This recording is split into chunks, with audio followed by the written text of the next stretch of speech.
Hello, fellow colleagues. This is a review of the ePortfolios workshop. So this is primarily a review, but for those of you who are listening to this for the first time, please let me know if you have any questions or in need of a brainstorming session on what to do or how to do something. I would love to help out in any way that I can. So what are ePortfolios? They're essentially your writing portfolio. Now, back in the day, we used these really bulky binders to collect all these pieces of paper and use tabs, and we had to carry them everywhere and remember to bring them with us wherever we went, and hoping we didn't forget one behind here and there. And they were heavy and bulky and they took up space. And so an ePortfolio basically takes that bulky portfolio and converts it into the cloud that's accessible anytime, anywhere. It's taking those writing documents and putting them online somewhere that could be easily accessed by any number of people. And so the theoretical rationale behind ePortfolios is the theory of self-regulated learning by Zimmerman and Schunk, and I totally geeked out on this when I started looking at all the different graphic images that explain ePortfolios. And I got really excited because I love self-regulated learning and I love implementing it within the classroom, and this just seems the easiest way to do that and to help students learn how to self-regulate their learning. And so now at this point you're probably thinking, what is self-regulated learning? Well, it's the idea that students who plan, monitor, and evaluate their work succeed far better than students who don't. And so when it comes to their ePortfolio, students should plan or strategize their short-term goals with their end result long-term goal in mind. The idea of what are they going to do and how are they going to get there with any given writing task.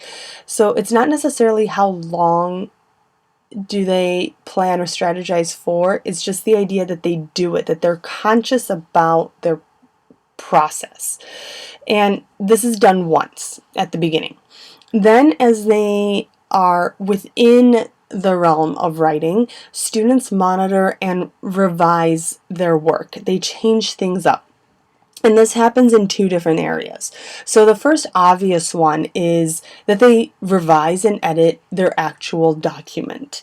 They're conscious of what needs to be done to improve. The other way that this is done is that students monitor their short-term goals. Do they need to change their plan of attack, so to speak, to end to get to their end results? And what do those changes look like? What do they need to be? So that can happen any number of times. After their writing document is submitted, students then self-evaluate. They reflect on their writing document itself in terms of their strengths and weaknesses. Where did they feel like they needed to improve upon? What did they think was their best? Whatever that is, to evaluate their document. The other way that they evaluate themselves and reflect is for the future. What can they do to improve on future documents? Where do they see themselves struggling that they need to improve on their writing? So for instance, on my next document, I would like to improve on my transitions.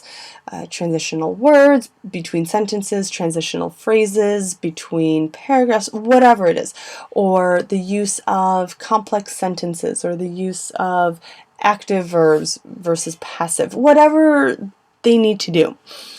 So it really gets them critically thinking about their writing process. So where can you publish ePortfolios? I have three different areas, three different ideas for you. The first is Google Drive. And the reason why I'm saying this is because we're a Google school and we use Google Drive quite often. And so with all the additional storage that Google just has given us, why not use Google Drive for ePortfolios? It's an easy way to upload materials and share them with your students. And by materials, I mean their PMEs, their forms, or their rubrics, or the directions for the writing task itself, whatever it may be. It's an easy way to share. Another great way to distribute materials is through a script called Doctopus. And I'm just tossing that out there in case anyone's interested in looking it up and working with it, but it's definitely something that deserves its own time and space, and so I won't get into Doctopus here.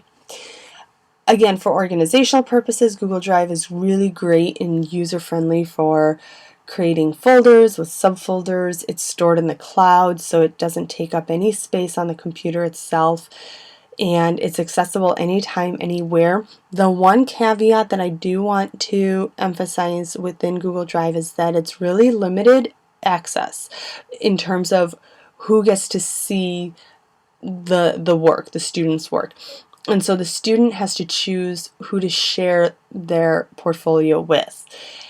And the reason why I'm bringing this up is that one underlying notion of ePortfolios is that it should open up students writing to a greater population for feedback purposes. Now, I'm not saying that everybody in the whole wide world has to see this ePortfolio, but it should be a greater number of people than just the teacher, because for feedback, we want more than one set of eyes. We don't want the teacher taking on 100% of the responsibility of improving one student's work. Let's get other people collaborating on this, like peers, like parents, other outside sources. But I'll talk about feedback in just a little bit.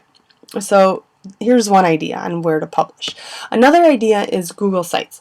It's a free website. Again, it's accessible anytime, anywhere, and it's actually accessible by a larger population, so it does increase the potential for feedback. And it's really user-friendly to set up. It's organized. It can be organized.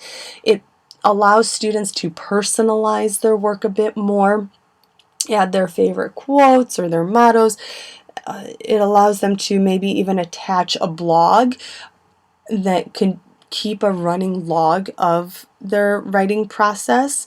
So lots of great potential with Google Sites and ePortfolios. A third idea that I have is using live binders, and if you go to livebinders.com and peruse that site, you will find a great deal of ePortfolios published. And to give you an image of what live binders are, if you just imagine your regular 1-inch, 1.5, 2-inch binder, hardcover binder or softcover binder, whatever binder, and you just convert it to online. So it's got the tabs, it's got its separate shelves or whatever they call it on there. But you can basically have your binder online. And if you take a look at different examples, I specifically chose examples from an English 9 honors course. I don't know where it was from, but it's not from us.